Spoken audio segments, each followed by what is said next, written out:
My grandson's face filled the tiny screen on my phone, grinning under the words flashing in a bright banner, "Celebrating Dad's future inheritance."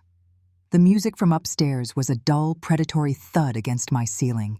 It was the beat of a heart that wasn't mine. My name is Sophia, and that night, on my 68th birthday, I had become a ghost in my own home. I sat on the edge of my cot, the thin mattress sighing under my weight, and watched the party through the distorted lens of a social media live stream. Upstairs, in the grand hall that my late husband Richard had designed, my stepson Leo was holding court. He raised a champagne flute, the crystal catching the light of the chandelier I had helped Richard pick out decades ago. Laughter, sharp and bright as shattering glass, echoed down to my basement room. It was a party for family and close friends, a celebration of a future that had no place for me. I could smell the phantom scent of roast beef and expensive perfume, a cruel counterpoint to the damp, earthy smell of mildew that clung to my clothes, my hair, my very skin. The single bare bulb hanging from a wire above me cast long, skeletal shadows on the concrete walls. A trickle of condensation traced a path down the wall, like a single cold tear. On the screen, Caleb, Leo's son, panned his phone across the room. He was 15, with his father's cruel smile and none of his grandfather's kindness. "Look at this spread," he crowed, his voice tinny and distant. "Dad's going all out, getting ready for the big leagues." I saw Maya, my stepdaughter, laughing with a group of women whose faces were tight with cosmetic perfection. She wore a white dress that probably cost more than everything I owned in this room combined. They were all there, the family Richard had asked me to care for. They were celebrating the end of a legal clause, a 1-year residency requirement in Richard's will that had allowed me to stay in the house. My year was almost up. Their inheritance was almost here. My irrelevance was almost complete. I scrolled through the comments on the live stream, a stream of fire emojis and congratulations.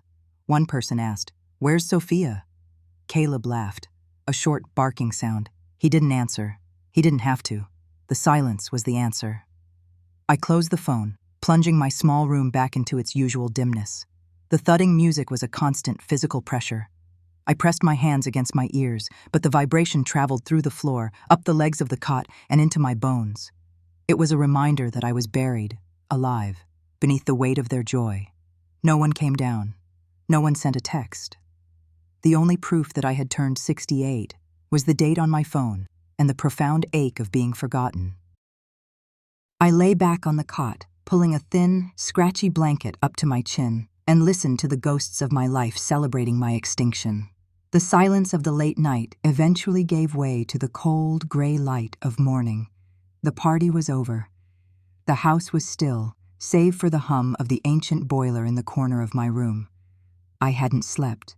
I had just waited. For what? I wasn't sure. The answer arrived without a knock.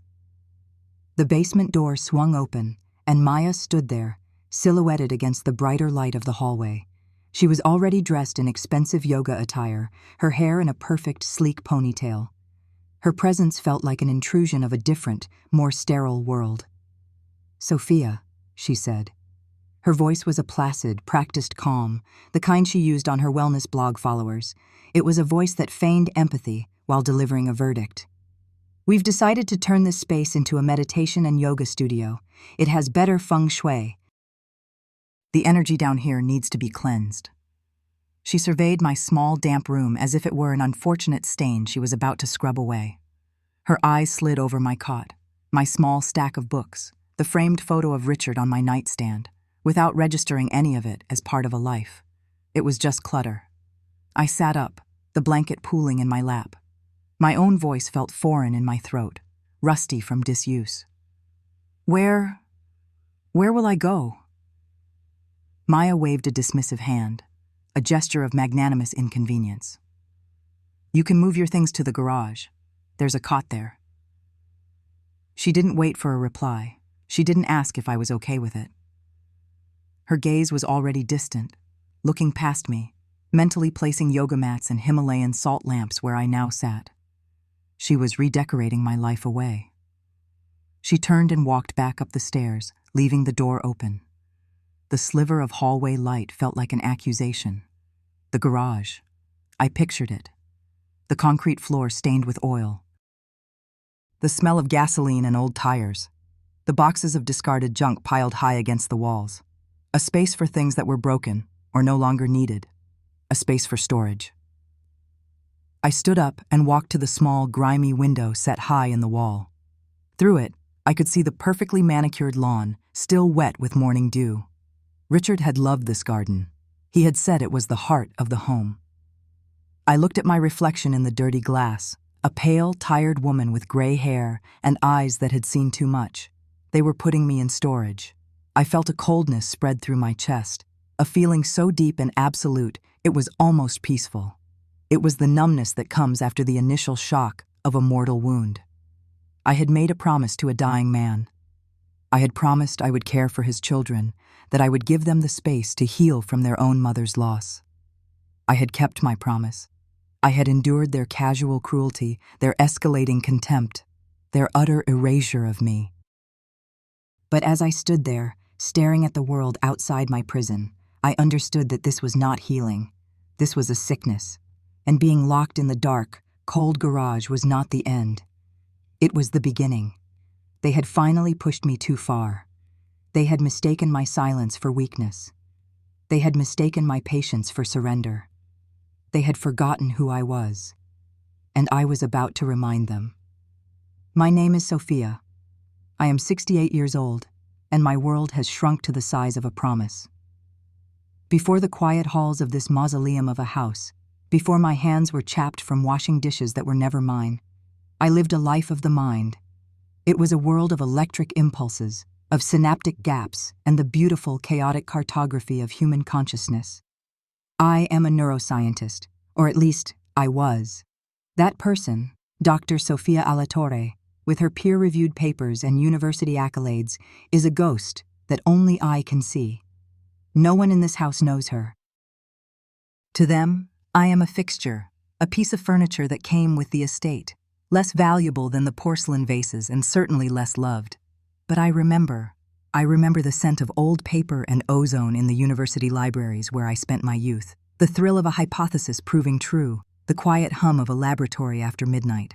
My life was a symphony of complex ideas, a pursuit of knowledge that felt sacred. I wasn't just studying the brain, I was marveling at the very architecture of the soul. And then I met Richard. It wasn't in a library or a lab, but in a grand, sterile conference hall in Geneva, a symposium on degenerative neural disorders. The air was thick with ambition and the scent of catered coffee. I was there to present my research on early-onset protein misfolding. I felt alive, in my element, surrounded by the brightest minds of my generation. I saw him across the room during a panel discussion. He wasn't a scientist, not in my field anyway. He was an observer, a man from the world of venture capital, but he listened with an intensity that was rare. There was a sadness in his eyes, a profound and settled grief that seemed out of place amidst the clinical jargon and professional posturing. He looked like a man who had seen a ghost and had never stopped looking for it. He approached me after my presentation. Most people wanted to discuss methodology, funding, the potential for patents. Richard wanted to talk about hope. Dr. Alatorre, he began, his voice a low, gentle rumble that seemed to hold a permanent crack in it. What you're talking about, it's not just about plaques and tangles, is it? It's about memory. It's about stopping a person from evaporating, from becoming a stranger in their own life. His words struck me. They were not the words of an investor. They were the words of a witness. We spoke for hours, walking along the shores of Lake Geneva as the sun bled into the water. He told me about his wife, Eleanor, the mother of his children. He spoke of her with a reverence that was heartbreaking.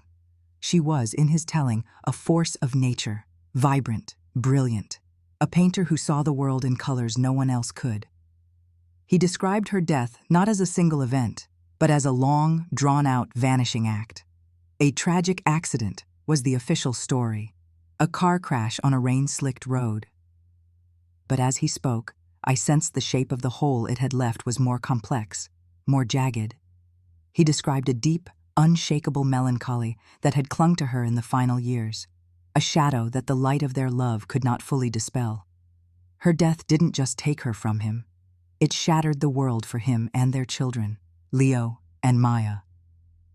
He described them as survivors of a shipwreck, clinging to the wreckage of their family, suspicious of any rescue boat that approached. He was brilliant, a titan in his own world of biotechnology and finance, but in that moment, he was just a man, haunted by what he couldn't fix. I, a woman who spent her life trying to understand the broken circuits of the mind, found myself drawn to the beautiful, tragic complexity of his heart. Our connection was immediate and profound. It was a meeting of minds, yes, but it was also a meeting of two solitudes. We found in each other a quiet harbor. In the years that followed, he showed me a world of comfort and luxury I had never known. But what I cherished was the sanctuary of his mind, the late-night conversations where we would debate everything from cellular regeneration to the poetry of Rilke. With me, he wasn't just the grieving widower or the powerful CEO. He was just Richard. And I wasn't just a scientist. I was Sophia. He loved his children fiercely, with a desperate, guilt-ridden love. He saw their cruelty, their sharp edges, as symptoms of their pain. "They're just protecting their mother's memory, Sophia," he would say, his voice soft with apology, after Leo had made a cutting remark or Maya had looked straight through me. "They're afraid of you replacing her. We just have to give them time. They need to heal." I believed him. I wanted to believe him. I saw the pain in them too, a brittle anger that they wielded like a shield. I thought that with patience, with unwavering kindness, I could help mend the fractures in their family. I thought love could be a form of therapy. Then, Richard got sick. It was aggressive, merciless. The man who built an empire dedicated to extending life found his own hourglass emptying with breathtaking speed. The brilliant mind began to cloud, the strong body began to fail. In those final months, the house filled with the sterile scent of illness and the hushed whispers of doctors. His children were there, but they were distant, orbiting his sickbed like resentful moons. They saw his illness not as a tragedy, but as an inconvenience, a prelude to their inheritance. I saw their impatience, their barely concealed eagerness for the end. But my world narrowed to his bedside. I administered his medication. I read to him. I held his hand when the pain was too much, my knowledge of the nervous system now a source of helpless sorrow. It was on a gray, rain-lashed afternoon, when the world outside seemed to be weeping with us, that he asked me for the promise. His voice was a thread, a fragile whisper against the sound of the oxygen machine. "Sophia," he breathed, his eyes clouded with morphine, but lucid with desperation, fixed on mine. "My love, you are the strongest person I know." I shook my head, tears blurring his face into a pale watercolor. "No, Richard, don't talk like this. Listen to me," he insisted, a flicker of his old command in his tone. He squeezed my hand, a faint, papery pressure. "Leo, Maya, they are broken. Her death, it broke them in ways they don't even understand. They are going to be so lost without me." He coughed, a dry, rattling sound that shook his entire frame. I offered him water, but he waved it away. "Promise me, Sophia. Promise me you will look after them. Stay here, in this house. Be a presence, a constant. They will push you away. They will be cruel. It's the only way they know how to grieve. But don't leave them. Let them heal, in their own time, on their own terms. Please, promise me you'll stay, even if they hate you for it." I looked at this man, the love of my life, being eaten away from the inside out, and his last coherent thought was for the well-being of the children who treated me with such disdain. I saw the terror in his eyes, not of dying, but of leaving them unprotected, adrift in a world they were not equipped to handle. His love for them was a raw, aching, beautiful thing. And my love for him was just as powerful. How could I refuse a dying man's last wish? How could I deny the final prayer of the man who had resurrected my own heart? So I looked into his haunted eyes, and I sealed my fate. I built the walls of my own prison and handed him the key. "I promise, Richard," I whispered, my voice thick with unshed tears. "I will stay. I will watch over them. I will give them the time they need. I promise." A single tear traced a path through the gaunt landscape of his cheek. A look of profound relief softened his features. It was the last real expression I ever saw on his face. He slipped away a few days later, leaving me to keep my word to a ghost. And for 10 years, I have. I have been a quiet presence. I have been the ghost in their lives, the shadow in the corner of the room. I honored his dying wish, piece by piece, day by day, until I had given away every last part of myself. My life since Richard's death has been a masterclass in the art of becoming invisible. A slow, methodical erasure. The promise I made to him became the scripture I lived by, and the daily humiliations were my penance. Each small degradation was a stone I placed on the scale, weighing my devotion against my own dignity. It started subtly. In the weeks after the funeral, it was the way their conversations would halt the moment I entered a room, resuming in whispers as soon as I left. It was the way Maya would meticulously set the grand dining table for two, for herself and Leo, while I was expected to eat in the kitchen, as if I were staff. At first, I told myself it was grief. I told myself this was what Richard had warned me about. This was them, pushing me away. My role was to absorb it, to be the steady, unmovable object against which they could vent their sorrow and rage. But grief has a half-life. It decays. Their cruelty, however, did not. It metastasized, growing more casual, more confident, more inventive with each passing year. My existence became a series of carefully choreographed insults, designed to remind me of my place. Leo, a man who inherited his father's ambition, but none of his soul, was the most direct. He saw me as a line item in the estate's budget, a temporary liability. Once, I was in the library, Richard's favorite room, running my fingers over the spines of his beloved books. The scent of leather and paper was the closest I could get to his presence. Leo strode in, not even acknowledging me. He was on his phone, barking orders at some unfortunate subordinate. He finished his call, then noticed me. He looked not at my face, but at my hands, as if my touch were contaminating the books. He walked over to a small mahogany desk, pulled a crumpled bundle of receipts from his pocket, and tossed them onto the polished surface in front of me. They slid across the wood and scattered at my feet. "The dry cleaning bills," he said, his voice flat, bored. "And the landscapers, sort them out." Make yourself useful for a change. I looked down at the slips of paper. Receipts for $1,000 suits, for the meticulous manicuring of lawns I was not welcome to walk on. In my old life, I had managed multi-million-dollar research grants, chaired committees, dictated the course of scientific inquiry that could change lives.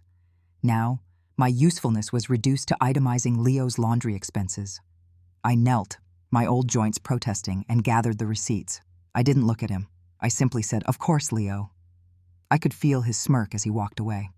It was a victory for him, another confirmation of his power and my powerlessness. I remembered Richard's plea. They will be cruel. It's the only way they know how to grieve. And so I sorted the receipts, my hands shaking slightly, not with anger, but with a deep, cavernous sorrow.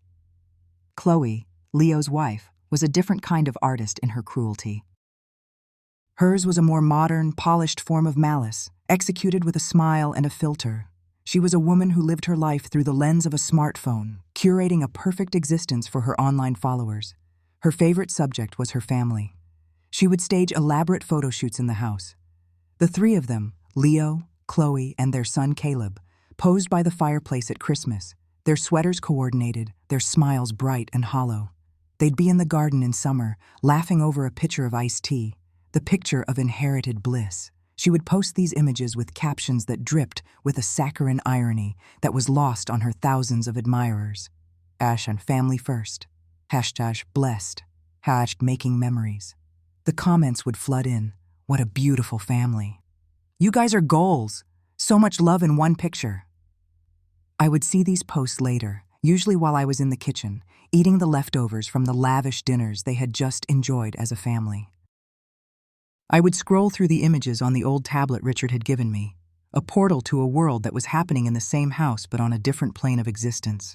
I'd see a photo of them carving a Thanksgiving turkey, Chloe's caption reading, "So much to be thankful for this year." I would look at my own plate, a slice of dry turkey, a spoonful of cold mashed potatoes, and the disconnect would be dizzying. I was the ghost at their feast, the silent cook and cleaner who made the memory possible but was never part of it. The hashtag family. First was the most painful cut of all, a public declaration that I was and always would be outside the circle. I was not family. I was the help. But the cruelest blow, the one that truly codified my status in this house, came from Caleb, my grandson. Or rather, my step-grandson. He was a teenager fluent in the casual brutality of his generation, a boy raised on irony and internet clout. He saw me not as a person, but as a prop. It happened on a Tuesday. I had taken the bus to the grocery store. They wouldn't allow me to use any of the cars. The bags were heavy, filled with the expensive organic produce Chloe insisted on. As I struggled up the long flight of stone steps to the front door, my breath coming in ragged gasps, my arms aching, I saw Caleb standing on the porch, his phone held up. I thought he was just texting a friend. I tried to smile at him, a weak, breathless thing. "Hello, Caleb. Could you possibly give me a hand with the door?" He didn't answer. He just kept filming, a small, knowing smirk on his face. The weight of the bags was pulling at my shoulders, and one of the paper handles began to tear. I fumbled, trying to shift the weight, my movements clumsy and slow. He captured it all. The struggle, the strain on my face, the undignified wobble as I nearly lost my balance. I didn't think much of it until that evening. I was in my room in the basement when I heard laughter from upstairs, loud, mocking laughter. A few minutes later, my tablet buzzed with a notification. Chloe had tagged me in a post. My heart sank. I opened it. There I was, on a tiny, looping screen. My slow, painful journey up the stairs had been set to music. It was a jaunty, comical, sad clown song. The video was shaky, zooming in on my pained expression, then on the ripping grocery bag. It was edited for maximum pathetic effect. Underneath, Caleb had written a caption. The relic making her epic journey home with the spoils. It had gone viral. 2 million views. The number was climbing every second. I scrolled through the comments, my hands feeling numb. They were a torrent of casual cruelty from strangers all over the world. LMAO, that's my grandma trying to use a computer. The struggle is real. It's the sad clown music for me. Go, Relic, go! The Relic. The name stuck. It echoed in the comments, a nickname born of my public humiliation. To Leo, I was a burden. To Chloe, I was invisible. But to Caleb, and now to millions of strangers, I was the Relic. An ancient artifact, a forgotten thing collecting dust in a house that was no longer my home. A thing to be laughed at, not listened to. I closed the tablet and sat there in the silence of my basement room, the faint sound of their laughter still audible through the floorboards. The humiliation was a physical thing, a cold weight in my chest. This wasn't just them pushing me away. This wasn't just grief. This was a deliberate, systematic dismantling of a human being. They weren't just letting me live in their house. They were making me a prisoner in it, a court jester for their amusement. I looked at the small framed photo of Richard on my nightstand, his smile warm and reassuring. "Is this what you wanted, my love?" I asked his silent image. "Is this the healing you imagined?" I thought of my promise, the solemn words spoken at his deathbed.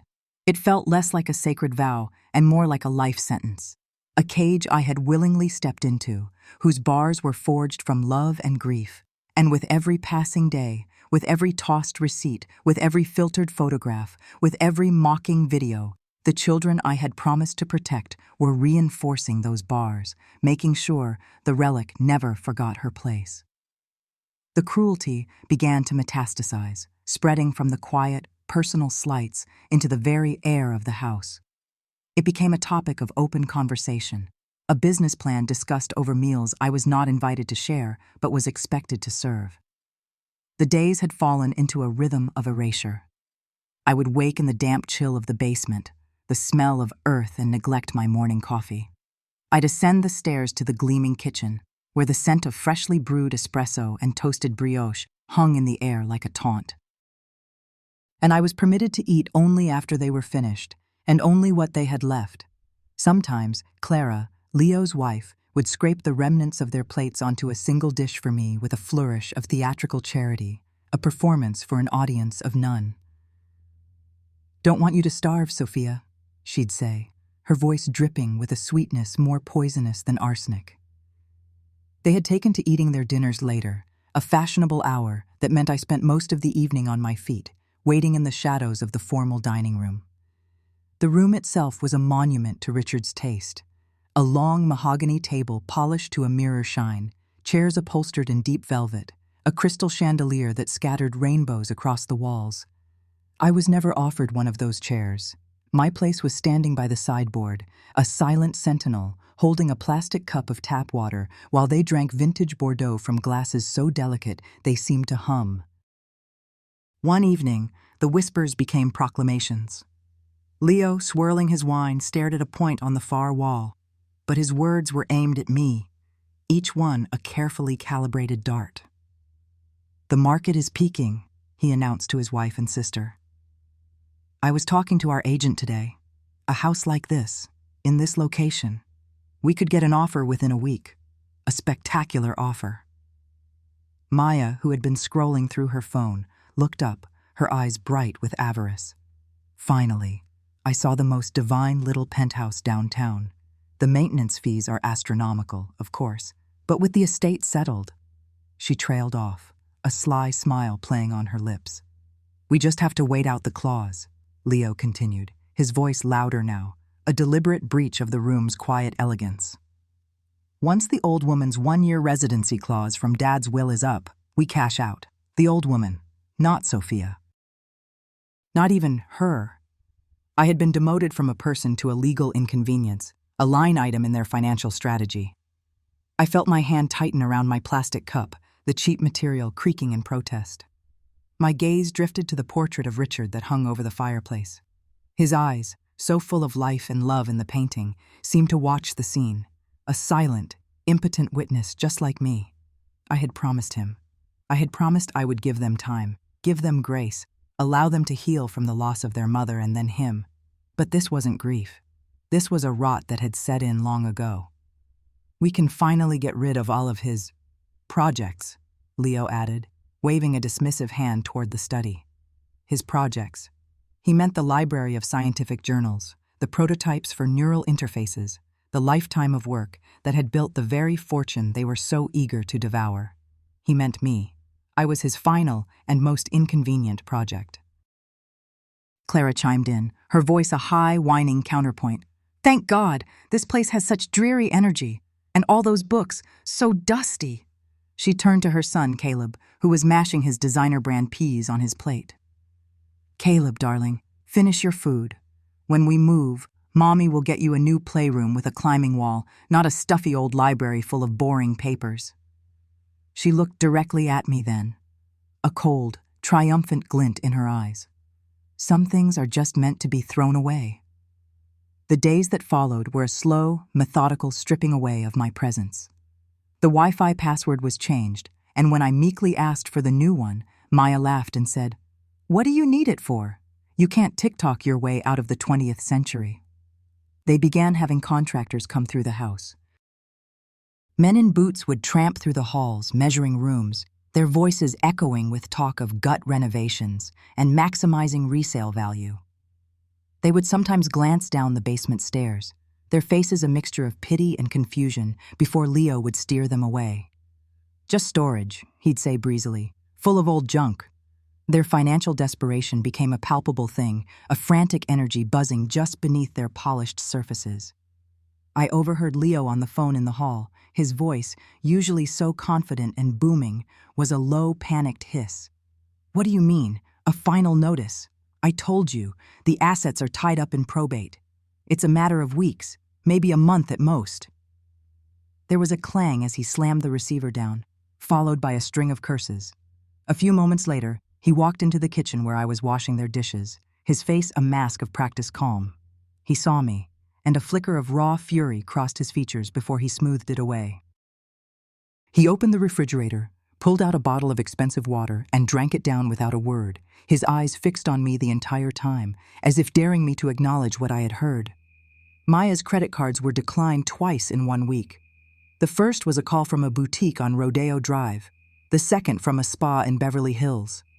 Both times she stormed into the house, her face a thunderous mask of indignation, screaming into her phone about the incompetence of her bank. But I saw the fear behind the rage, the terror of a person whose entire identity was built on a foundation of wealth that was crumbling beneath her feet. Their cruelty was directly proportional to their fear. The more the walls of their financial prison closed in, the smaller they made my world.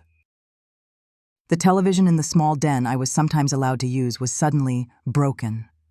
The chair I occasionally sat on in the kitchen to rest my aching back disappeared, moved to the patio for symmetrical design purposes. Each day brought a new, small cut, a forgotten meal, a misplaced sweater, a locked door. It was a death by 1,000 paper cuts, and I was bleeding out in silence, in the house that was supposed to be my home. I was becoming a ghost before I was even gone, my existence fading, my promise to Richard a chain that grew heavier with each passing slight.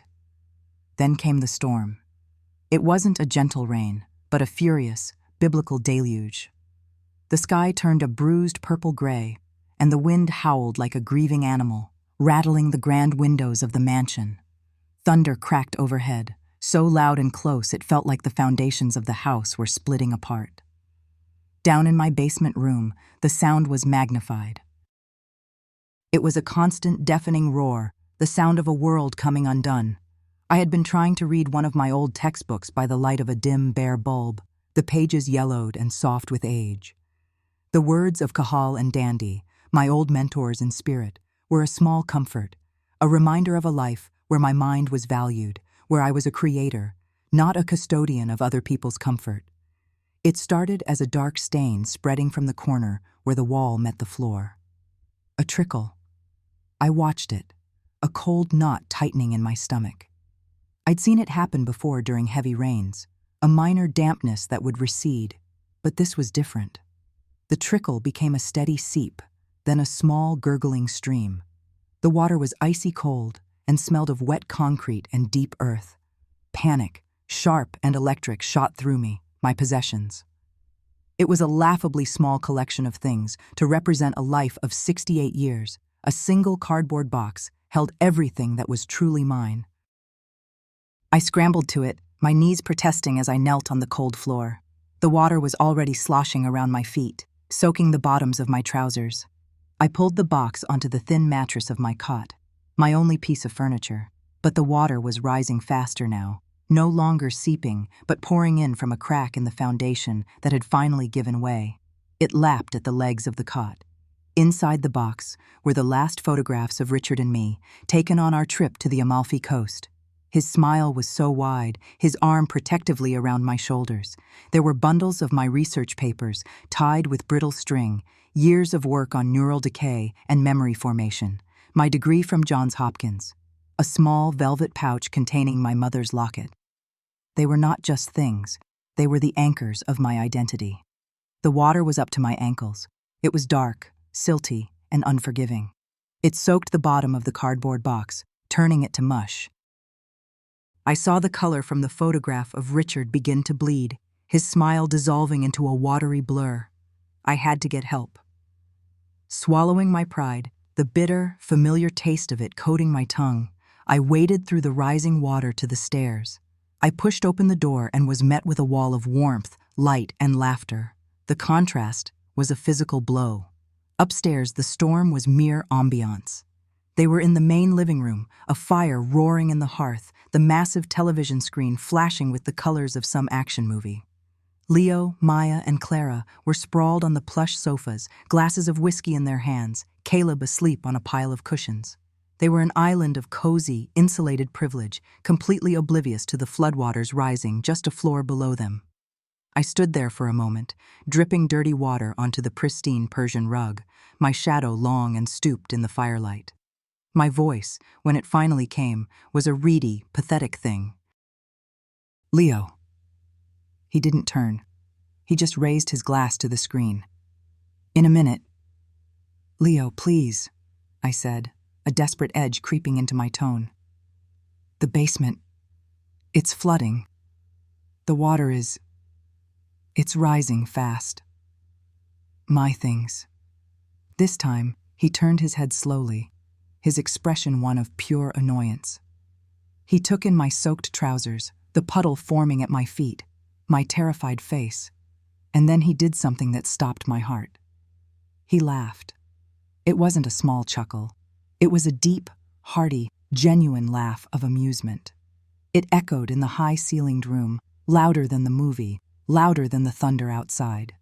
Maya and Clara turned to look, their faces mirroring his cruel mirth. Flooding? Leo said, getting up from the sofa. He walked toward me, his steps unhurried, a smirk playing on his lips. He peered down the dark stairwell behind me at the gurgling black water. Well, I'll be. He looked back at me, his eyes glinting in the firelight. There was no pity in them, no concern. Only a cold, glittering satisfaction. Looks like you'll have to learn to swim, Sophia, he said, the sound of my name from his lips a final, deliberate insult. Before I could process the words, before I could beg or scream or even react, he placed a hand not on my shoulder, but on the heavy oak door to the basement. He pushed it shut. The latch clicked into place with a sound of utter finality. Then I heard a second sound, a metallic scrape and a solid thud. He had thrown the bolt. I was plunged into absolute suffocating darkness. The only light was gone. The only warmth was gone. The sounds of their laughter, the movie, the fire, all of it was extinguished, replaced by the terrifying gurgle of the rising water and the frantic hammering beat of my own heart. I rattled the doorknob, my hand slipping on the cold brass. Leo! Leo, please, open the door! My voice was swallowed by the thick wood, by the storm, by their indifference. I was alone. Trapped in the dark with the cold water climbing up my shins, it swirled around me, carrying the debris of my life. A ruined photograph floated past, a page of my own handwriting dissolving into pulp. I could feel the sodden weight of my mother's locket in my pocket. I stopped shouting. I stopped rattling the door. I just stood there, in the dark, as the icy water reached my knees. The fear was a living thing, a cold serpent coiling in my gut. I thought of Richard. I thought of my promise. A promise of care, of patience, of grace. A promise they had taken and ground into dust, laughing as they did it. And in that cold, black, rising water, something inside me did not just break. The fear did not shatter me. The despair did not drown me. It was alchemized. The terror cooled, solidified, and hardened into something new. It was a cold, quiet, diamond-hard certainty. The grief for the man I had lost, the humiliation I had endured, the love I had so foolishly given, it all burned away, leaving behind a single, pure, and terrible resolve. I was no longer a victim waiting for the water to rise. I was a scientist observing a variable.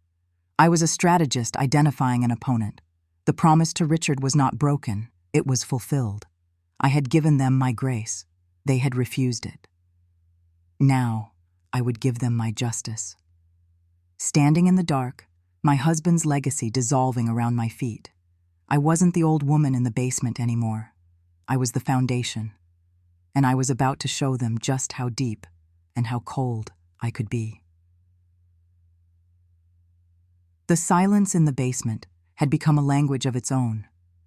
I had learned its vocabulary of dripping pipes, the groaning sighs of the house settling, the distant, muffled laughter from the world above where I no longer lived. Time had become a thick, slow-moving river of gray, its passage marked only by the meager meals left at the top of the stairs and the slow ache that had settled deep into my bones. Then, one afternoon, a new sound cut through the monotony. The crunch of tires on the gravel driveway, followed by the authoritative purr of an engine idling. It was a sound of substance, of importance, different from the careless roar of Leo's sports car or the whisper of Maya's electric vehicle. I heard the front door open, the sudden burst of overly enthusiastic greetings from Leo and Maya. Their voices were honeyed, slick with the false deference they reserved for people they believed could give them something. I remained still on my cot, the lumpy mattress, a familiar landscape of discomfort against my back. They would be putting on their show, the grieving, dutiful children managing their late father's grand estate. A performance I knew all too well. Then, a voice, deep and resonant, sliced through their sycophantic chatter. It was a voice I hadn't heard in almost a year, a voice that belonged to a different life. "I'm here to see Sophia." The honey in their voices evaporated. I could picture their faces, the practiced smiles freezing, confusion and irritation warring for dominance. There was a moment of charged silence, then the sound of footsteps. Not the tentative, almost apologetic steps of the delivery boy or the cleaner, but firm, resolute steps that knew exactly where they were going. They were coming down. Down to the basement. The heavy wooden door at the top of the stairs scraped open, spilling a parallelogram of dusty light onto the concrete floor. A silhouette stood there, tall and unmoving, blocking the light. Leo and Maya hovered behind him, their forms indistinct and parasitic. The man descended the rickety wooden steps with a slow, deliberate care that spoke of dignity, not infirmity. As he stepped into the gloom, his features resolved into the familiar, kind face of Mr. Harrison, Richard's lawyer, his confidant, his oldest and truest friend. He was in his 70s, his silver hair impeccably combed, his dark suit tailored with a precision that seemed almost alien in this forgotten corner of the house. His eyes, sharp and intelligent behind gold-rimmed glasses, took in the scene. They swept over the damp concrete walls stained with efflorescence, the single bare bulb dangling from a wire, the rusty water heater in the corner, my few belongings packed in soggy cardboard boxes, and finally me, perched on the edge of the cot like a misplaced sparrow. His expression didn't register shock in the way a stranger's might. There was no gasp, no exclamation. Instead, a profound and terrible sadness settled in his eyes, followed by a flicker of cold, controlled fury. He looked from me to the opulent, sun-drenched world visible through the open doorway at the top of the stairs, and a muscle twitched in his jaw. "Hello, Robert," I said, my voice a little rough from disuse. He walked right past Leo's sputtering attempts at an explanation. "Mr. Harrison, there must be a misunderstanding. She prefers it down here. It's quieter." Maya chimed in, her voice shrill. "She's been a bit confused lately. We've been so worried. The space is temporary, of course, just while her new suite is being prepared." Harrison ignored them completely, his focus entirely on me. He reached my cot and stood before me, his presence a shield against the two figures lurking on the stairs. "Sophia," he said, his voice soft but carrying the weight of his dismay. "Richard would be horrified." I gave a small, weary shrug. "Richard is gone, Robert." He knelt, a difficult gesture for a man of his age, bringing his face level with mine. The expensive cologne he wore was a ghost of a memory, a scent from a world of boardrooms and charity galas. "Not entirely," he said, his gaze intense. "Which is why I am here." He opened the leather briefcase he was carrying. It was old, worn at the corners, a testament to a long and distinguished career. From it, he pulled a thick sheaf of papers bound in a dark blue cover. He laid it on the damp crate I used as a nightstand. The title was embossed in gold foil. Project Nightingale. Final Protocols. My breath caught in my throat. Nightingale. Our project. Richard's and my life's work. The culmination of decades of research, the very heart of Ethelred Labs. It was the reason I had endured this past year. For this. "Everything is in place," Harrison said, his voice low and conspiratorial. "The patents are secured, the funding is aligned. All it requires is your final authorization."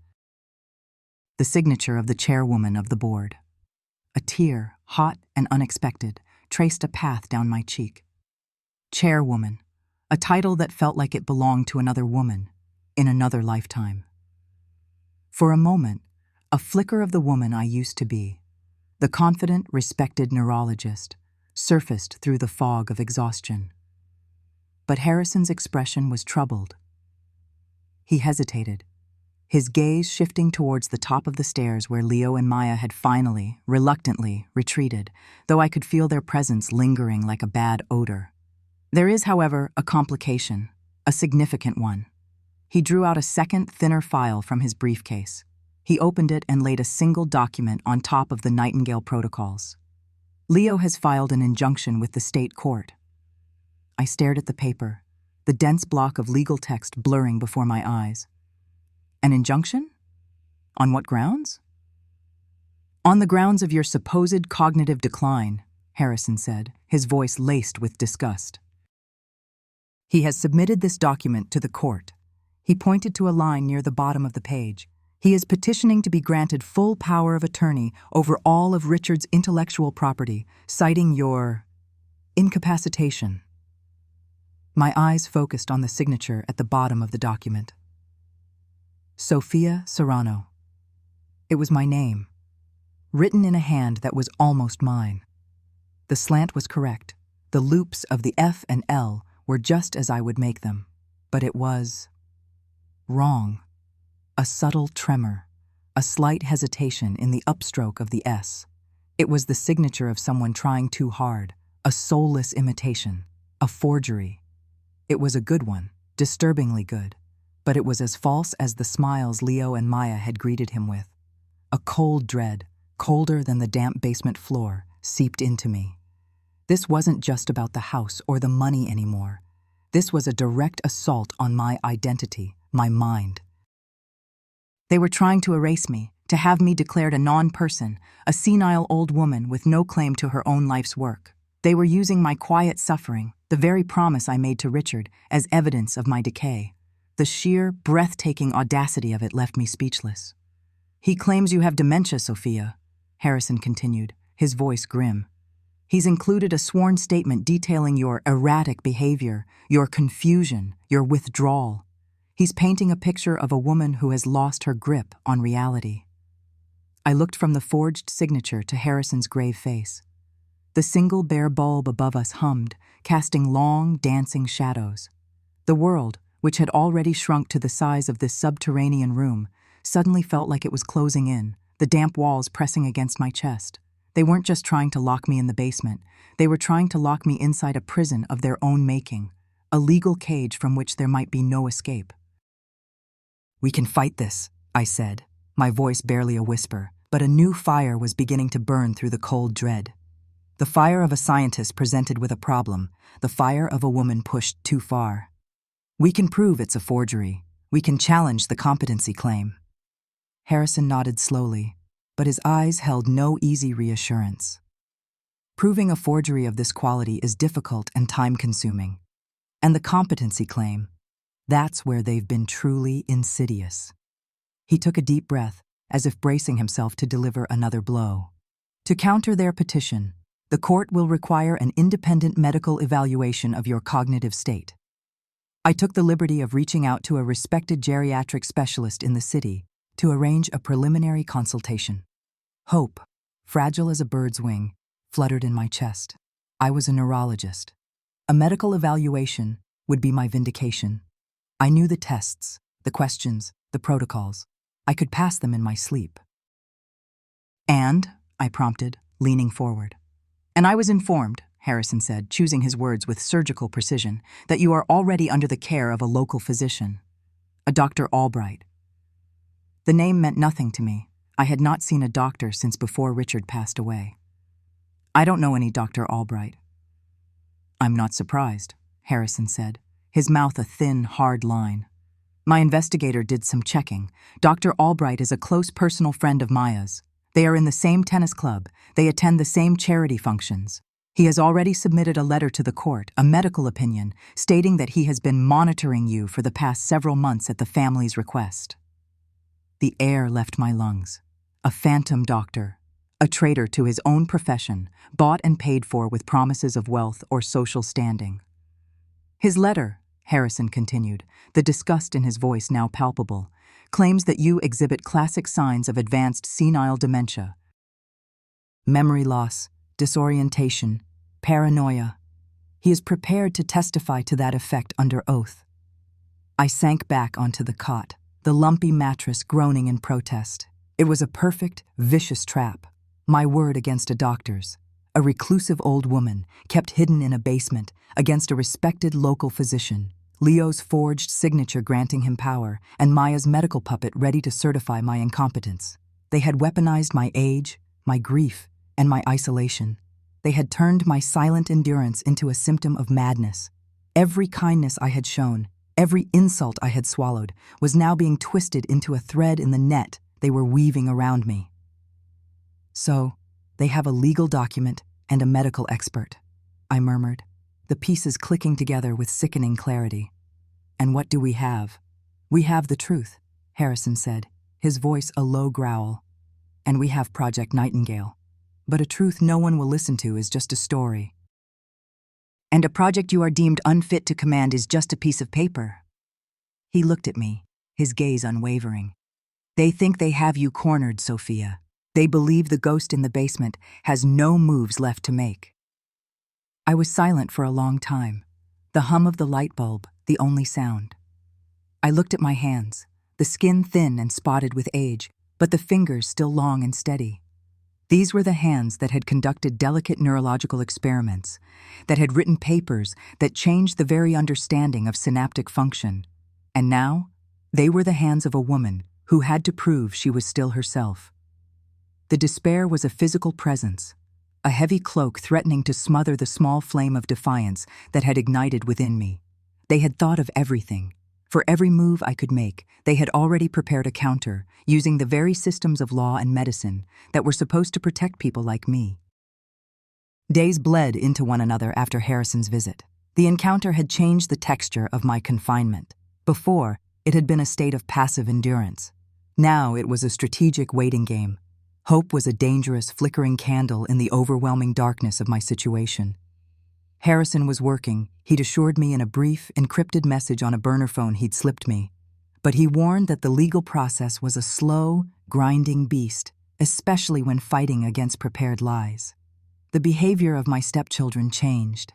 Their neglect was now laced with a cloying, false concern. Maya would appear at the top of the stairs, her voice dripping with pity. "Oh, Sophia, are you feeling all right today? You seem a bit lost." "Did you remember to eat the lunch I left for you?" It was a performance for an unseen audience, for the day they would need to testify about my decline. Leo stopped shouting and started speaking to me in the slow, patronizing tone one uses for a difficult child or a pet. Each word was a small, sharp stone thrown at my dignity. One evening, as the house above me settled into a quiet hum, a wave of profound hopelessness washed over me. I was trapped, outmaneuvered, a queen on a chessboard with no safe squares left to move to. I lay on the cot, staring at the water-stained ceiling, my mind a maelstrom of legal jargon, forged signatures, and treacherous doctors. I thought of Richard. I thought of my promise. Had I failed him? Had I allowed his legacy, our legacy, to be stolen by the very children he had tried so desperately to protect? My gaze drifted around the gloomy room, and my eyes fell on the far wall, a section of blank concrete behind a stack of rotting newspapers. And then, a memory surfaced, unbidden. It wasn't a memory of the lab or a conference, but of a quiet afternoon years ago, in Richard's study upstairs. The room had been his sanctuary, filled with the scent of old books, leather, and his favorite pipe tobacco. He had been showing me a first edition of a medical text, and in his excitement, he'd leaned back against the bookshelf. There was a soft click, and a section of the wall beside the fireplace swung inward, revealing a small, dark space. A hidden safe. "Every man of means needs one secret place the world doesn't know about, Soph," he'd said with a wink. "Not for jewels or gold, for truths." They had never found it. I was certain of it. In their frantic search for wills and stock certificates after his death, they had ransacked the house, but they were looking for obvious wealth. They would never have thought to look for a hidden compartment. They didn't know Richard the way I did. They didn't know his love for intricacy, for secrets. A new energy, sharp and urgent, surged through me. It was a long shot, a desperate gamble, but it was more than I had a moment ago. I had to get to that study. Waiting until the house was deep in the clutches of sleep, was an exercise in pure agony. I listened for every creak, every sigh of the plumbing. Finally, around 2 in the morning, when the silence felt absolute, I moved. I slipped on the worn-out sneakers I kept by the cot and crept up the wooden stairs, each step a potential betrayal. The door at the top was unlocked, as always. They weren't afraid of me escaping. They were afraid of me intruding. The house was a different entity at night. The grand foyer was a cavern of shadows, the moonlight through the Palladian windows striping the marble floor in silver and black. I moved like a ghost through my own home, my heart a frantic drum against my ribs. I avoided the creaky floorboard outside Maya's room, skirted the antique table that Leo always bumped into in the dark. Richard's study was at the far end of the hall. The door was closed. I turned the cold brass knob with infinite slowness, praying it wouldn't squeak. It opened into darkness that smelled of dust and disuse. They had left his sanctuary untouched, a sealed tomb. I didn't dare turn on a light. Using the dim glow from the hallway, I navigated to the large built-in bookshelf that flanked the cold stone fireplace. My fingers, trembling slightly, traced the familiar carved patterns of the woodwork. I found the small, almost invisible knot in the oak paneling Richard had shown me. I pressed it. For a heart-stopping second, nothing happened. I pressed again, harder, my desperation mounting. Then, with a low, satisfying click, the section of the wall swung inward on silent hinges. Inside, gleaming dully in the faint light, was the black steel door of the safe. My breath hitched. He hadn't told me the combination. He had simply said, "You'll know it when you need to." My mind raced. Dates? Anniversaries? No, that was too simple for Richard. It had to be something meaningful only to us. Ethelred Labs, Project Nightingale. I thought about the day we'd met. The conference in Geneva. He'd given a lecture on neuroplasticity. The date, 10/24/88. My fingers moved to the dial. I spun it carefully, right to 10, left past 10 to 24, right to 88. I pulled the handle. It didn't budge. I slumped against the bookshelf, tears of frustration welling. Think, Sophia, think. What was the most important thing to him? What was his truth? It wasn't our work. Not entirely. It was his motivation. His children. Leo. Maya. And his first wife. Eleanor. I didn't know her birthday, but Richard had once told me the day she died. The day that changed his entire life. He called it his personal ground zero. He'd only said it once, in a moment of quiet grief. May 6th, 05 to 06. And the year the accident happened, 1985, 05, 06, 85. With a new sense of certainty, I turned the dial again. Right to 5, left past 5 to 6, right to 85. I took a deep breath and pulled the handle. With a heavy, metallic thud, the lock disengaged. The safe door swung open. My eyes strained in the darkness. There were no stacks of cash, no bearer bonds, no deeds. There was only a small velvet pouch and a stack of 3 leather-bound journals. I reached in and took them. They were heavy, dense with the weight of unspoken words. I didn't open them there. I tucked them under my thin sweater, closed the safe, swung the panel shut, and crept back the way I came, a thief in the night stealing back a history that was rightfully mine. Back in the damp chill of the basement, with only the dim 40-watt bulb for light, I opened the first journal. The pages were thick cream vellum, filled with Richard's elegant slanted handwriting. My blood ran cold as I began to read. This was not a will. This was a confession. October 12th, 1980. The first entry began. Eleanor was radiant today. We walked by the lake, and her laughter was like a bell. But I saw the shadow in her eyes when she thought I wasn't looking. She calls it her fog. It descends without warning, and for a few hours, or a few days, I lose her. The doctors say it's melancholia, a poet's sadness. I fear it is something far deeper, a fault line in the beautiful architecture of her mind. I turned the pages, my heart aching for the young man Richard had been, so in love and so afraid. He wrote about the births of Leo and Maya, his overwhelming joy tinged with a constant, gnawing worry.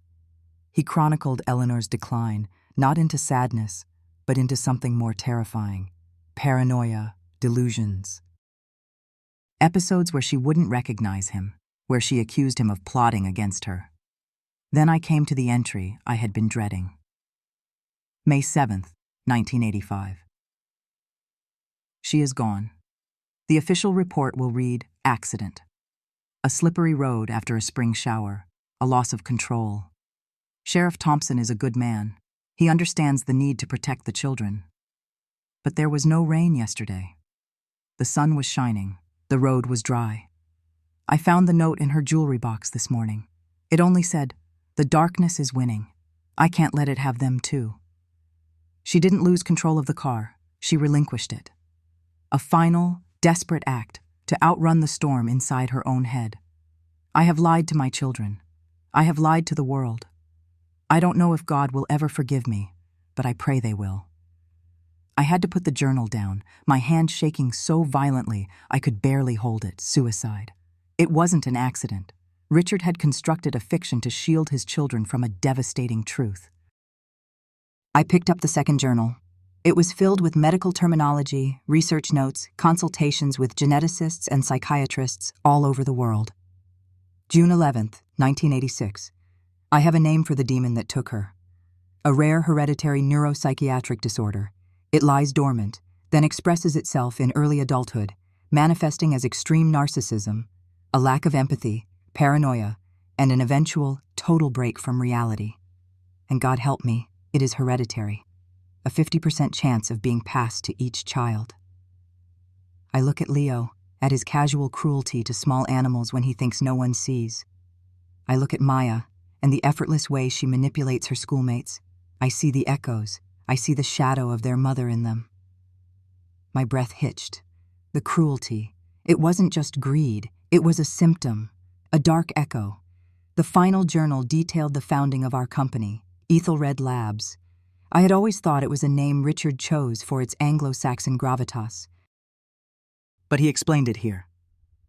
September 3rd, 1988. I will call it Ethelred Labs, after the old king, Unraid, whose name meant noble counsel, but was mistranslated for centuries as the unready. A secret prayer. I am not ready for what may come, but I will seek noble counsel in science. The company's public mission will be broad-spectrum neurological research. Its profits will be funneled into that.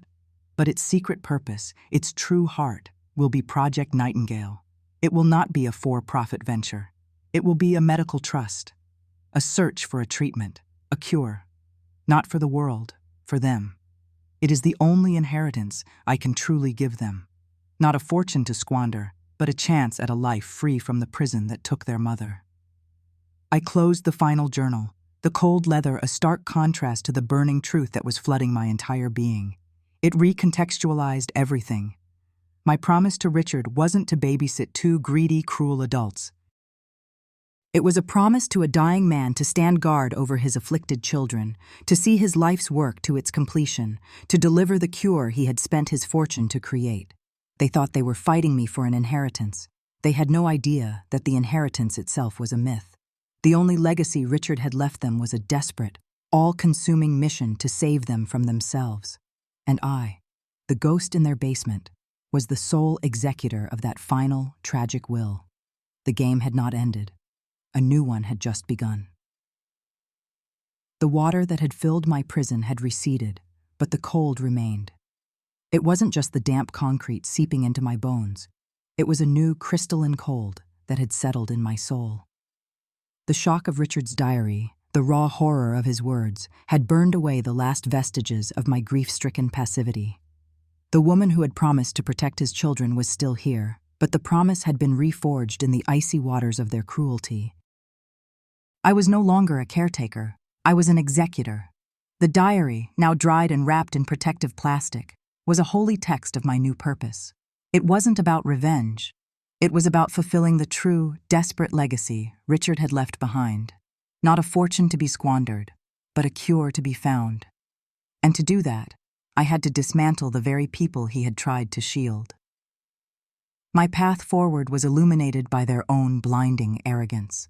They saw a frail, broken old woman, So that is precisely who I became. The transformation began subtly. The next morning, I emerged from the basement, my steps intentionally hesitant, my hand trembling slightly as I held the railing. Leo was in the grand foyer, shouting into his phone about a stock that had dipped. He glanced at me, his eyes filled with nothing but irritation. "What do you want?" he snapped, covering the phone's microphone with his hand. I blinked, feigning disorientation. "Leo, dear, I can't seem to remember where the kitchen is this morning. Everything looks so different."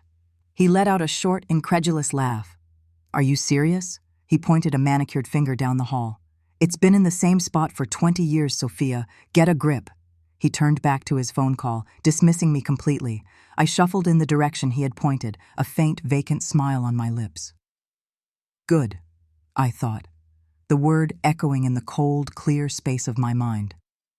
Believe it. Build your castle of contempt. I will provide the sand. The performance became my new reality. I embraced the role of the dotty old woman with the focus of a method actor preparing for a defining role. A few days later, Maya was directing movers who were clearing out my old basement room to make way for her yoga studio. She saw me watching from the top of the stairs. "Don't just stand there gawking, Sophia," she said, her voice sharp with impatience. "It's for the best. You'll be much cozier in the garage, less damp." I looked at her, my head tilted. "The garage? Are we getting a new car, dear? That's lovely." Maya's perfectly sculpted face tightened. "No. You're living in the garage. We've talked about this." I brought a hand to my cheek, my eyes wide with a carefully crafted confusion. Oh, I don't recall living with the cars?" Her husband, an equally vacuous man named Mark, snickered. "She's totally lost it," he muttered to Maya, loud enough for me to hear. Maya simply sighed, a dramatic, long, suffering sound. "Just go sit down somewhere, Sophia. Try not to get underfoot." I obeyed, shuffling towards the living room. Underfoot. That was their word for me. A piece of furniture that had become an inconvenience. It was perfect. Caleb, their son, found my newfound senility to be a source of endless amusement and, more importantly, content. His TikToks, once sporadic, became a daily feature. And he'd film me from across the room, adding mocking captions and trending audio. One video showed me staring blankly at the television, the remote held upside down in my hand. The caption read, "Grandma trying to connect to the mothership. #dementia, #lost the plot." It got over 1 million views.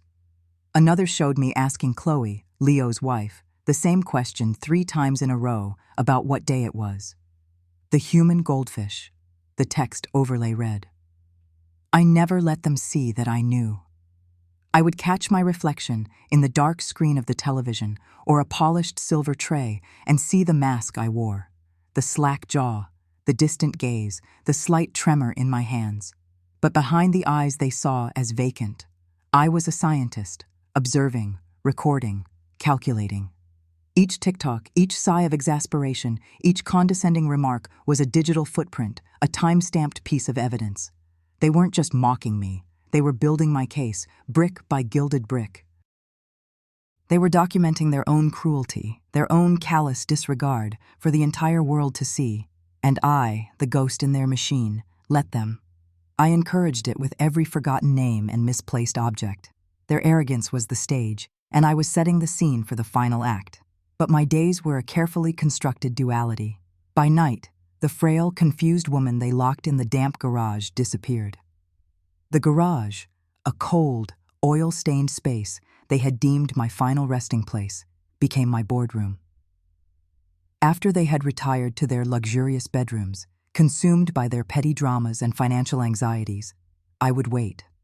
I would listen for the house to fall silent. The only sounds the distant hum of the pool filter and the settling of a foundation built on lies. Then, I would retrieve my own foundation from its hiding place inside a hollowed-out gardening book.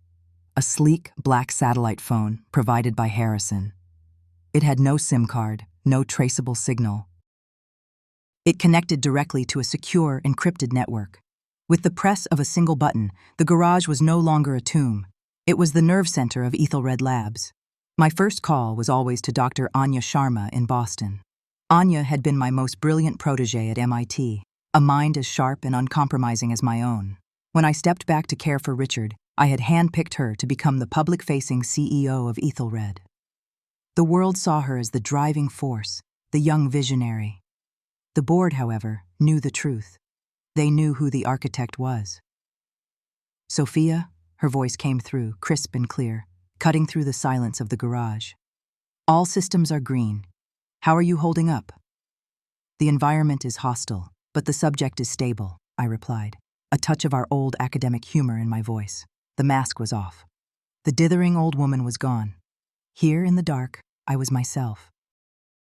Report, Anya. Project Nightingale is in its final phase, she said, her tone all business. The legal framework is complete. The trust documents are ironclad. We've structured it as a cascading series of holding companies, each registered in a different, non-extradition jurisdiction. Untangling it without your express consent would take a team of international lawyers a decade. Good, I said, looking at the cracks in the concrete floor. I don't have a decade. Project Nightingale. It was my masterwork, a creation far more complex than any neurological research I had ever undertaken. It wasn't a product or a patent. It was a legal and financial fortress. Richard, in his love and his fear, had made a critical error. He had structured his will to give the children what he thought they wanted, the illusion of control, the promise of an inheritance. He didn't understand that for people like them, a promise was just a starting line for a race to grab everything. And fast. I had spent the last year, under the guise of a grieving widow, working with Anya and our legal team to correct that error. The core of Nightingale, I continued, pacing the small, clear space between a lawnmower and a stack of old tires, is the asset transfer. Has it been completed? Finalized this afternoon, Anya confirmed. The deed to the Austin property, all associated land, the art, the vehicles, every physical asset they believe is in Richard's estate was officially acquired by a subsidiary holding of Ethelred Labs 6 months ago. The transaction was listed as a standard corporate real estate portfolio diversification. It's buried under 1,000 pages of other acquisitions. No one noticed. A cold smile touched my lips. They were living in my house. They were driving my cars. They were plotting to sell my property to fund their lavish lifestyles. The sheer, magnificent irony of it was almost poetic. They were tenants, and their eviction notice was being prepared. The IP is the linchpin, Anya. Leo's petition to gain trusteeship is a joke, but a dangerous one, she cut in. Harrison has already filed a motion to dismiss based on jurisdictional conflicts, but the accusation of your cognitive decline is the real weapon. We need to neutralize it, and fast. That front is being handled, I assured her. What about the board? They stand with you. Unanimously. They know Richard founded this company for you, that his name was on the letterhead, but yours was on the charter. They are waiting for your signal. Tell them to be ready, I said, my voice dropping to a whisper. The curtain is about to rise. We spent another hour discussing market positions, research milestones for the genetic therapy, and the final logistics of the takeover. It was a hostile takeover of my own life. I was coordinating a multi-pronged assault from a damp garage, using their contempt as my shield. When the call ended, I sat in the darkness for a long time, the cold phone in my hand. Upstairs, the monsters slept, dreaming of money they would never have. Down here, the ghost they thought they had buried was moving armies. My nightly calls were not limited to Anya. Several times a week, Harrison would visit. To the children, he was just their late father's old lawyer, a tedious relic of the past who kept talking about due process and timelines. They would greet him with strained politeness, offering him a drink before quickly getting to the point. So, Harrison, Leo said during one such visit, leaning forward on the ridiculously expensive Italian sofa. Any movement on probate? It's been almost a year. We have investors to placate, plans to make. Harrison, a man of impeccable patience and a face carved from granite, would simply nod slowly. These things take time, Leo. The estate is complex. What's so complex? Maya chimed in. scrolling through her phone. Dad died. He left us everything. Sophia gets to live here for a year. The year is almost up. Seems pretty simple to me. Wills and trusts have their own language, Maya, Harrison said, his eyes finding mine for a brief moment across the room. I was sitting in a corner, ostensibly knitting, though I was just tangling the yarn into a useless knot. It's my duty to Richard to ensure every I is dotted and every T is crossed. They would eventually grow bored of his deliberate pace and leave him with me, the two relics together. Make sure he has some tea, Sophia, Leo would command as he left the room. And for God's sake, try to use a tea bag this time, not a coffee filter. The moment they were gone, the performance would end. Harrison's entire demeanor would shift. The folksy, slow-moving country lawyer would vanish, replaced by the razor-sharp legal mind that had helped me build Ethelred from the ground up. The forgery is amateurish, he said on one such evening, his voice a low murmur. He slid a folder across the coffee table. My forensic graphologist had a field day with it. He called it a work of hopeful fiction. The pressure, the slant, the letter formations. It's not even a passable attempt. We have an affidavit, signed and notarized. Leo's petition is dead on arrival. I nodded, feeling a wave of grim satisfaction. And the doctor?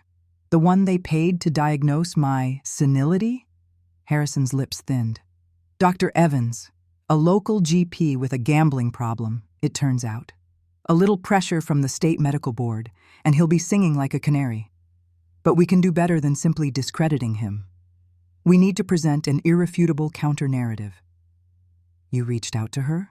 I asked, my heart quickening slightly. Dr. Eris Thorne. She was intrigued, Harrison said with a small smile. She remembers you well from MIT, called you the one that got away to clinical practice. When I explained the situation, discreetly of course, and mentioned a hostile attempt to seize control of a significant neurogenetic research firm based on a fabricated dementia diagnosis, she cleared her schedule. She lands in Austin in 2 days. She has agreed to conduct a full, independent neurological and cognitive evaluation. And she's agreed to have it filmed. Eris Thorne.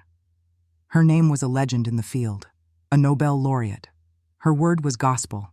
Having her evaluate me wasn't just a defense, it was a cannon blast. Everything is aligning, Sophia, Harrison said, his hand resting on the folder. The financial web is woven. The legal traps are set. The medical expert is en route.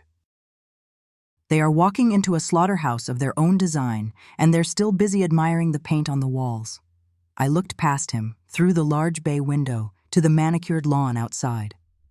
Caleb was out there, setting up his phone on a tripod. He was probably preparing another video, another little piece of mockery to entertain his followers. He was so focused on the tiny screen in his hand, on his own reflection, that he was completely oblivious to the storm gathering just over the horizon. They all were. They were so busy planning how to spend a fortune that didn't exist. They hadn't noticed that the locks on the kingdom's gates had already been changed. The final piece was not a legal document or an expert witness. It was their own, unshakable belief that I was nothing, and that was the one weapon in my arsenal they would never see coming. The air in the grand living room was thick with the scent of lilies and entitlement. It was the same cloying fragrance that filled the house during every holiday, every celebration I was never a part of. They had arranged the furniture to create a makeshift tribunal. Leo and Maya sat on the plush velvet sofa, a throne from which they would pass judgment. Between them sat their lawyer, a man named Finch, whose smile was a thin, predatory slash. On the large screen mounted over the marble fireplace, the pixelated, overly cheerful face of a real estate agent named Jean was on standby. She was waiting for the kill shot, ready to slap a for sale sign on my life. I sat opposite them in a hardback chair they must have dragged in from the dining room. It was positioned just so, forcing me to look up at them. The accused, the relic, the inconvenience. Leo leaned forward, lacing his fingers. He adopted a tone of practiced, cloying sympathy, the one he used when the gardeners trimmed the roses too short. Sophia, he began, his voice oozing a counterfeit concern that made my skin crawl. We need to talk. We're all very concerned about you. Maya, ever the softer hammer, nodded along, her brow furrowed in a pantomime of worry. It's for your own good, Sophia. We just want to make sure you're properly cared for, in a place that can manage your needs. A managed care facility, a place to be forgotten. Mr. Finch shuffled a thick stack of papers on the polished mahogany coffee table. It's a simple matter of conservatorship, he said, not even looking at me, addressing his words to a point somewhere in the middle of the room. Given your recent episodes of confusion, your memory lapses, it's the most responsible course of action. We'll handle all the stressful financial matters. You won't have to worry about a thing. They were talking about the petition Leo had filed, the one built on lies and a forged signature, the one that painted me as a doddering old fool. They were talking about selling the house, my home, the last place I had shared with Richard. On the screen, Jean, the real estate agent, gave a bright, oblivious little wave. Maya smiled back at her. Won't be long now, Jean. I remained silent. I let their words hang in the air, a poisonous fog of their own creation. I had spent years cultivating this image of frail invisibility. I had let them see what they wanted to see. A weak, grieving widow who was a burden on their grand inheritance. They had no idea that my silence wasn't weakness. It was observation. It was the gathering of data. And for the past 12 months, I had been gathering data with the precision of a research scientist. I knew every tell, every flicker of greed in their eyes, every calculated, cruel word they thought I was too senile to comprehend. I thought of my basement room, of the smell of damp concrete, and the single bare bulb that served as my light. I thought of Caleb's TikTok video, Grandma Glitch, where he'd filmed me staring out the window, lost in thought, and set it to a soundtrack of cartoon sound effects, over 1 million views. I thought of Leo throwing the dry cleaning bill at my face because his favorite suit had a wrinkle. I thought of the night of the flood, of the cold, dark water rising around my ankles while he laughed from the other side of the locked door. All of it, every single humiliation, had been a necessary part of the incubation, a necessary part of the promise. As you can see, Sophia, Leo continued, gesturing around the opulent room, this house is far too much for you to manage. It's an asset that needs to be properly leveraged. Dad would have wanted us to be smart about our future. His future, not ours, never ours. It was then that the quiet, dignified chime of the front doorbell echoed through the hall.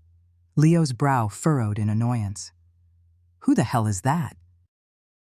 I told the staff we were not to be disturbed. The butler, a man who had served this house for 30 years and who still addressed me as Dr. Rossi in the rare moments we were alone, appeared in the arched doorway. My apologies, Mr. Leo. A Mr. Harrison is here to see Dr. Rossi.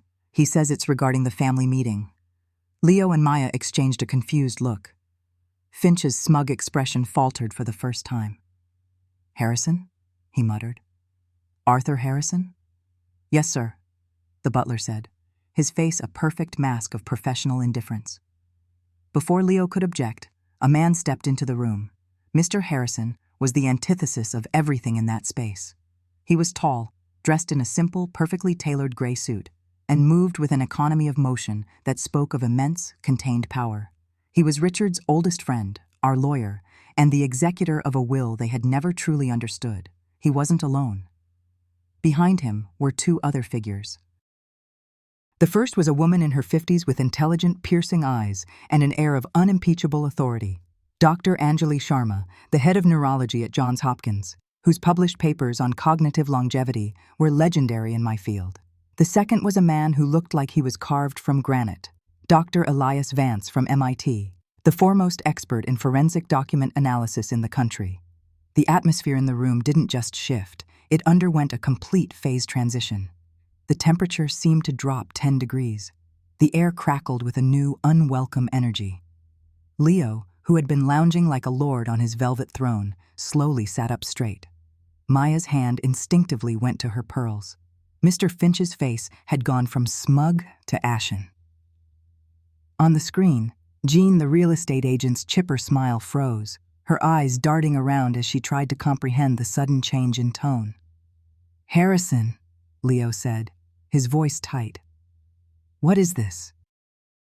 "This is a private family matter." "Indeed it is," Harrison replied, his voice calm and level. It cut through the tension like a scalpel. He didn't look at Leo. He looked at Mr. Finch.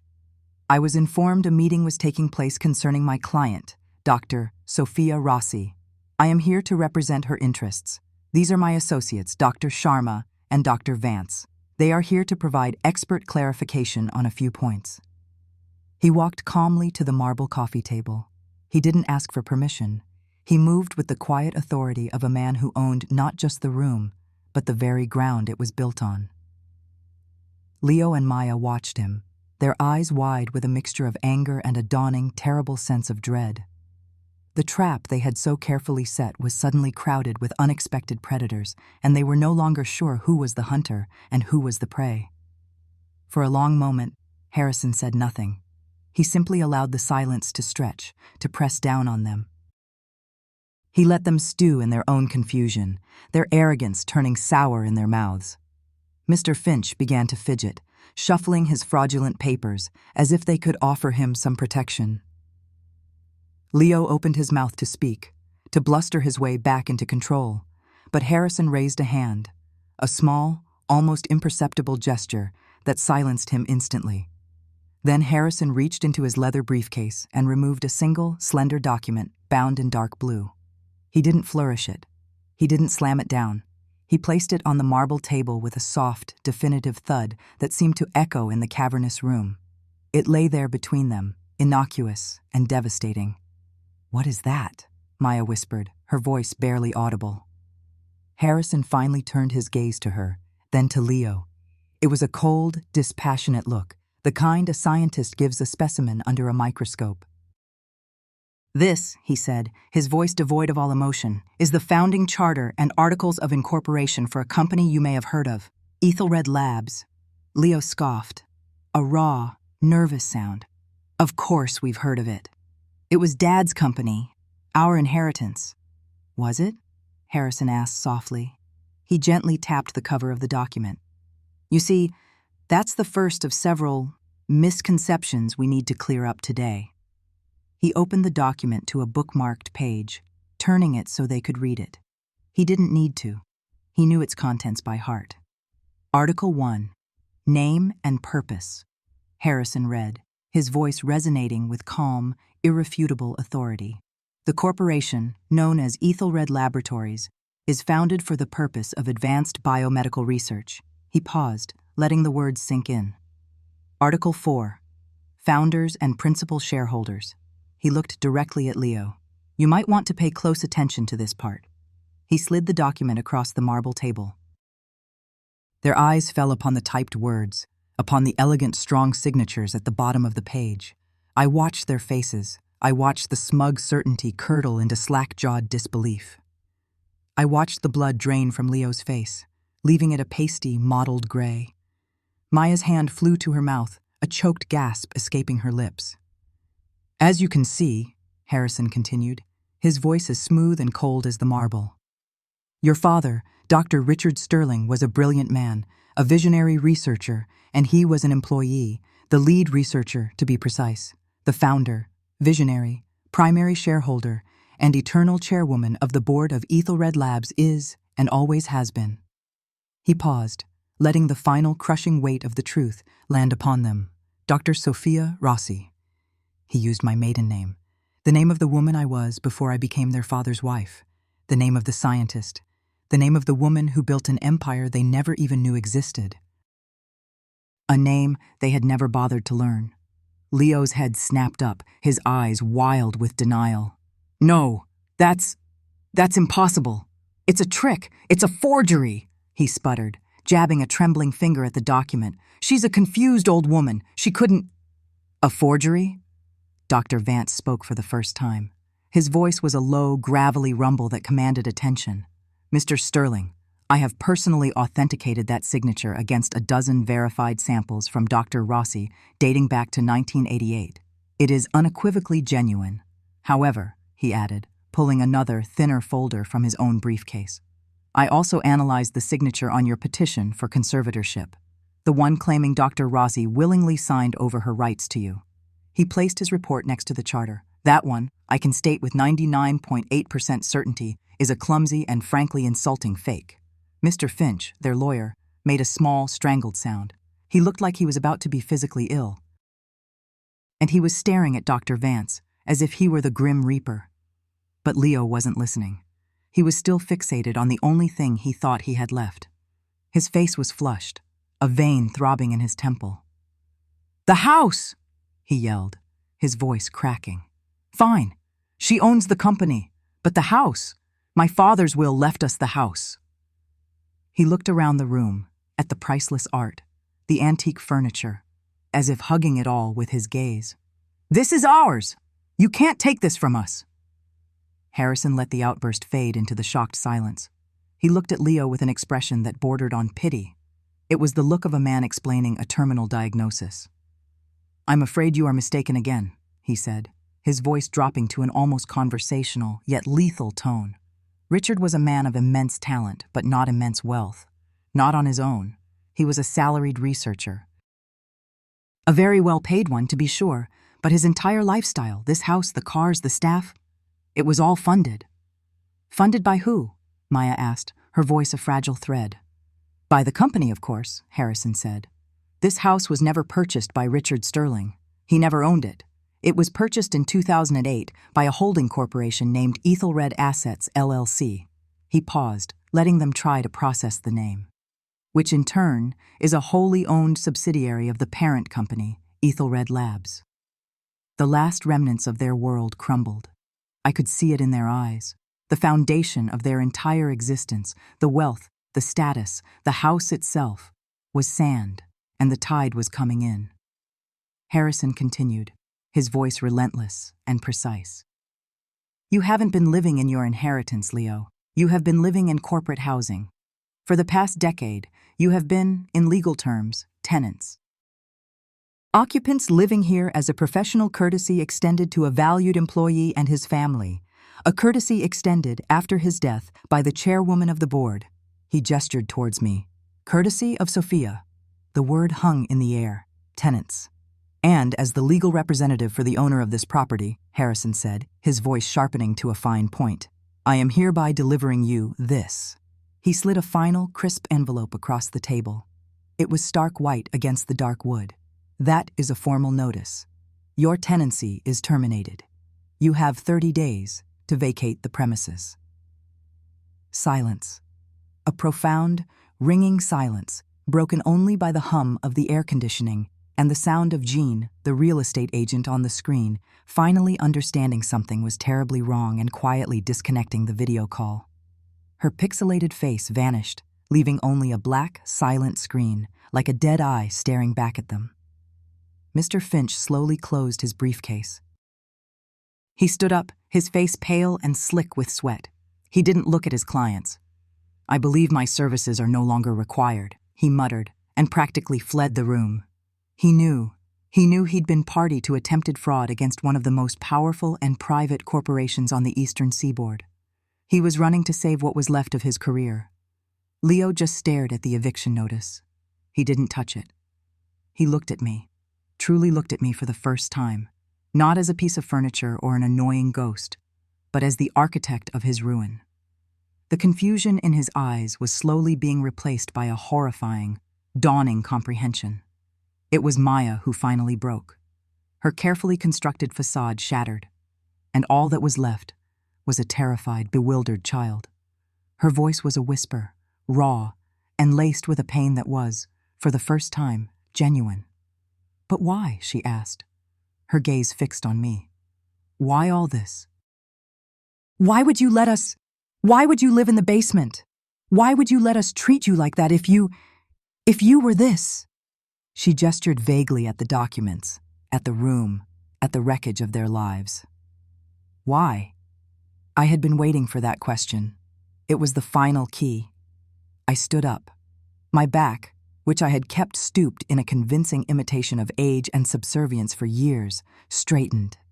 The ache in my joints seemed to vanish, replaced by a cold, steady strength. I felt the full height of my stature for the first time in a decade. I was no longer the house ghost. I was Dr. Sophia Rossi, and the meeting was now mine. I looked from Maya's pale, tear-streaked face to Leo's mask of impotent rage. "Because of a promise," I said. My voice was not the thin, reedy thing they were used to. It was clear, steady, and carried the weight of every silent humiliation, every piece of withheld knowledge. "A promise I made to your father as he was dying in this very house. I let that hang in the air. I let them remember their father, not as a source of wealth, but as the man who had loved them." "You believe your mother, Eleanor, died in a car accident," I stated, not as a question, but as a clinical fact. "That is the story your father told you to protect you. It was not the truth. The crash was not an accident. It was the final, tragic symptom of a long and terrible illness. Your mother deliberately drove her car into that oak tree at the end of the lane. It was a suicide, brought on by a complete psychotic break." Maya let out a tiny, wounded cry. Leo flinched as if I had struck him. "She suffered from a rare, heritable, and degenerative neurological condition," I continued, my voice unwavering. I was a scientist delivering a diagnosis now. "A frontotemporal disorder. It manifests in early middle age. Its primary symptoms are a progressive and catastrophic erosion of empathy, a loss of impulse control, emotional blunting, and an increasing capacity for casual cruelty. It turns its victims into perfect narcissists, incapable of seeing the world from anyone's perspective but their own." I looked directly at Leo, at his clenched fists and the rage simmering just below the surface. "Impulse control." Then I turned my gaze to Maya, to her lifetime of careless, self-centered actions disguised as sensitivity. "Empathy." They stared at me, horror dawning in their eyes as the implication of my words began to sink in. "Your father was a geneticist before he was a neurologist. He saw the signs. He recognized the markers. He knew, long before he died, that the illness that took your mother was already inside both of you. He saw it in your rages, Leo. He saw it in your utter self-absorption, Maya. He saw the cruelty you mistook for strength." I took a step towards them. They both shrank back. "Ethelred Labs was not founded to make money," I said, my voice dropping, each word a carefully placed stone sealing their tomb. "Your father wasn't a businessman chasing profits. He was a desperate father chasing a cure. He came to me, to my research, and he begged me to help him. We founded the company together, using my capital and his research for one single solitary purpose. Not to build an empire, but to save his children from their own minds." The final pieces were clicking into place. I could see the full, monstrous shape of the truth forming behind their eyes. "The company you were so desperate to gut and sell for parts is a non-profit medical research foundation locked in an irrevocable trust," I informed them. "Every penny of its considerable assets, every patent, this house, the cars, the art, it is all legally and permanently dedicated to one goal: funding the research to isolate, treat, and cure the genetic disorder that you both carry." I let the silence stretch, absolute and final. "There is no inheritance," I said, delivering the final merciful blow. "There is no trust fund. There never was. The money was a story, a lie your father told to keep you stable, to give you a comfortable life while he and I raced against time, praying we could find a cure before the disease fully took hold of you. He spent his life, and he spent my fortune, trying to save you from yourselves." I looked at their shattered faces. There was no triumph in me, only a vast, hollow sense of completion. The promise was fulfilled. "Your legacy isn't wealth," I said, my voice softening for the first time, not with pity, but with the profound tragedy of it all. "It's the chance for a cure. A cure your father died trying to create for you. That is all you have left." There was no screaming, no shouting, no final, desperate plea for mercy. There was only silence, a silence so absolute, so profound, it felt like the pressure of the deep ocean, a physical weight that pressed down on the room, on our chests, on the very air we were struggling to breathe. It was a silence filled with the deafening roar of a collapsed reality. My words, the quiet, clinical truth of their existence, had been a wrecking ball, and the dust was still settling in the quiet devastation. Leo, who had stood so tall just an hour before, a lord surveying his future kingdom, was now a hollowed-out ruin of a man. He had sunk into one of the plush, oversized armchairs, the very symbol of the wealth he thought was his. His shoulders were slumped, his hands limp in his lap, his gaze fixed on a point in the middle distance, seeing nothing of the room around him. He wasn't seeing the Aubusson rug or the gas-lit fireplace. He was seeing the wreckage of his life, the genetic ghost that had haunted him all along, masquerading as ambition and cruelty. He was no longer a future CEO. He was a case study, the subject of a lifelong secret experiment. Maya was a statue carved from ice. She stood by the grand mahogany door, one hand clutching the strap of her ridiculously expensive handbag as if it were a life raft in a churning sea. Her face, usually a carefully curated mask of smug superiority, was blank. Utterly, terrifyingly blank. The information had short-circuited her. The loss of the house, the money, the status, that was one thing. But the revelation of her mother, of the illness that flowed through her own veins like a poison, that was something else entirely. It was a theft of identity more profound than any financial swindle. It had stolen her past and condemned her future. She didn't weep. The shock was too deep for tears. And Caleb, my grandson, the one who had documented my every perceived failing, my every moment of humiliation, for the fleeting amusement of strangers on the internet. His phone, his digital appendage, lay abandoned on the velvet couch, its screen dark. He sat on the floor, his back against the leg of a coffee table, his knees drawn up to his chest. He was staring at his own hands as if he'd never seen them before, perhaps wondering if they, too, were part of the diagnosis. He had been so eager to film the downfall of the relic, but he had no framework for capturing the implosion of his own universe. The truth was not content. It was a verdict.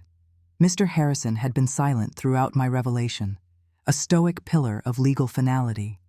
Now, he gave a subtle, almost imperceptible nod to two men standing discreetly near the entrance hall. They weren't menacing. They were the opposite. They wore simple, well-tailored dark suits and expressions of professional neutrality. They were security, arranged by Harrison, but they moved with the quiet efficiency of undertakers. One of them approached Leo. His voice was soft, respectful, utterly devoid of judgment. "Sir," he said, the honorific sounding like a cruel joke in the context of Leo's total ruin. "It's time to go." Leo didn't respond. He didn't even seem to hear. The man waited a moment, then gently touched his shoulder. The contact seemed to shatter Leo's trance. A tremor ran through him, a single, violent shudder. He looked up, not at the guard, but at me. His eyes were no longer filled with contempt or arrogance. They were filled with a terrifying, bottomless void. It was the look of a man who has peered over the edge and seen nothing but his own flawed reflection staring back. He stood slowly, unsteadily, like an old man. He didn't take anything with him. He just walked, one foot in front of the other, a ghost being led from his own haunting. The other guard approached Maya. "Ma'am," he said, his tone just as placid. Maya flinched, her knuckles white on the strap of her bag. She looked around the room, her eyes darting from the paintings to the crystal chandeliers, as if trying to memorize a dream she knew was ending. She took a step, then another, her designer heels clicking softly, mournfully, on the marble floor of the foyer. A sound that had once announced her arrival now marked her final, ignominious departure. Caleb was the last. He remained on the floor until the guard was standing over him. "Young man," the guard said, a hint of something, pity perhaps, in his voice. Caleb slowly got to his feet. He glanced at his phone on the couch, but made no move to retrieve it. What was there to record? The end of everything. He walked past me, his head down, the vibrant, cocksure energy that always surrounded him completely extinguished. He looked small. A boy, stripped of his inherited armor, left shivering in the cold. They left with nothing but the clothes on their backs, a few designer bags, and a truth they could never, ever escape. I stood in the living room and listened as the heavy front door closed with a soft, definitive click. The sound didn't echo. It was absorbed by the sudden immense silence. I didn't watch them leave. There was no victory in it, only a profound, aching finality. My promise to Richard, a vow made in the sterile quiet of a hospital room all those years ago, was finally fulfilled. I had protected them. Not from the world, but from the one thing they couldn't escape: themselves. I had built them a gilded cage, and then, as he had wished, I had built them the key. The following days were a study in emptiness. I walked through the now silent mansion, my footsteps the only sound. The air, once thick with their entitlement and the ghost of their expensive perfumes, was now clean. Still, the house was no longer a prison. It was no longer a stage for their cruelty or a laboratory for my secret work. It was just a building, a beautiful, hollow shell. I went into the room that was supposed to become Maya's yoga studio, my former basement dungeon. The damp smell was gone, replaced by the clean scent of industrial dehumidifiers Harrison had ordered. The water-stained boxes of my few possessions were still there. I looked at them, at the faded photographs of a life before Richard, before this house. They seemed like relics of a different person, a woman I was only now rediscovering. A week later, I sat with Harrison in his downtown office, the city skyline spread out before us. The documents were laid out on the polished wood of his desk.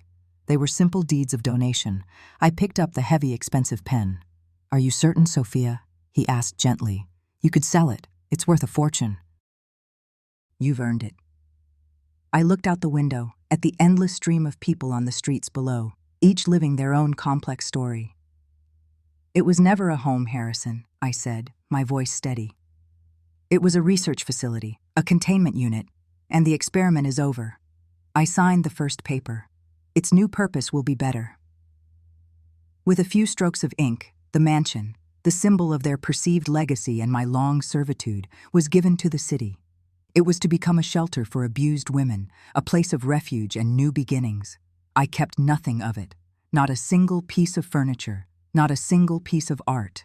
I kept my name, and I kept my purpose. The Ethelred Labs Foundation would continue its work, guided by the mission Richard and I had set out for it.